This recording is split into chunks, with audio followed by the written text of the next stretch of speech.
Edward Snowden made his first public appearance in America since the NSA leaks scandal broke. Well, sort of a public appearance. Snowden spoke via very choppy Google Hangout video to the South by Southwest Interactive Conference in Austin, Texas. Snowden spoke on a variety of intelligence-related issues, including his belief that all intelligence gathering activity should be target-specific, instead of the kinds of widespread surveillance methods that we've learned about over the past several months. Snowden also told the crowd that if America's national security agencies had relied more on traditional intelligence gathering and less on web spying, they could have possibly prevented last year's Boston Marathon bombings. The world's most famous intelligence analyst also told the crowd that the NSA is setting fire to the future of the internet, and you are all the fighters. And if that's the case, a lot of firefighters are needed in Oakland, California. That's because that city is planning to build a massive citywide surveillance center that would invade the privacy rights of residents of Oakland and be used for far more than Oakland city officials are willing to publicly admit. Joining me now for more on that is Matthew Kellegrew, legal fellow with the Bill of Rights Defense Committee. Matthew, welcome. Hi.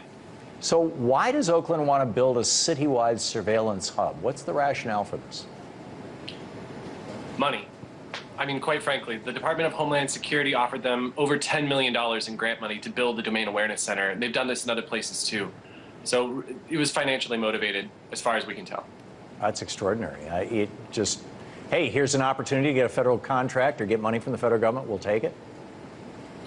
Yeah, I mean, the city of Oakland, I live in Oakland. The law enforcement there has been plagued with scandal, with mismanagement, with federal receivership, and I think that it made it an attractive target for Homeland Security to swoop in and leverage the poor state of Oakland policing as an experimental ground for more of these types of data collection centers for other cities. Remarkable. According to emails that have gone public, city officials have been speaking with executives at Google about a partnership with the surveillance hub. Why are Oakland officials reaching out to Google? Well, I mean, it makes sense for the Bay Area, for the city of Oakland to be specifically monetizing its relationships with Silicon Valley type businesses. Google, of course, being a giant in that field. I think there's a division between city staff, the paid city employees, and the city council. And oftentimes, city staff is thinking in terms of their job security. City council is thinking short-term reelection issues. So I think reaching out to Google was a strategic move on the part of the city establishment to secure the type of partnership that would last in the future. Wow. There's a variety of other military and defense contractors that could be involved with the Oakland Intelligence Hub. Is the new strategy for the national security state, or was it, expand on local levels, or is there a legitimate law enforcement issue here, or is this just, hey, there's some bucks, let's get them? It's a little bit of all of that. The legitimate law enforcement purpose is, you can make a valid argument for why law enforcement needs to be concerned with port security in general. But the Oakland police in particular, with their terrible, terrible, terrible track record of civil rights abuses and misconduct and abuse generally, are really the wrong people to be trusting with that job. On top of that, when you have a domain awareness center that in its initial, when it was initially proposed, they wanted 700 CCTV cameras across the city, license plate readers, shot spotter cameras, listening to people's conversations on street corners. I mean, it was a massive, massive, massive system.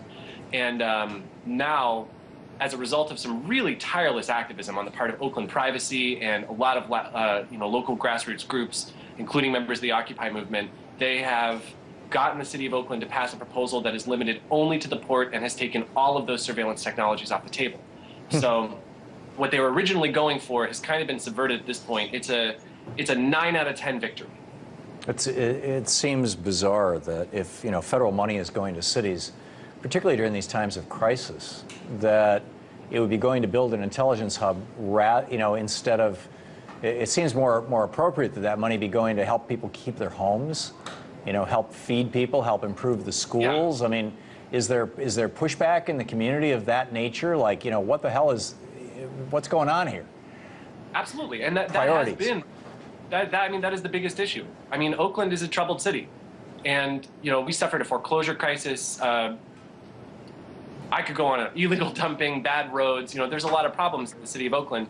And that was a major concern on the parts of citizens, on the parts of activists. But the answer, really the reason why schools, hospitals, daycare centers, nutrition for minors isn't a priority for not necessarily everybody in the city of Oakland is because you have to look at who stands to profit.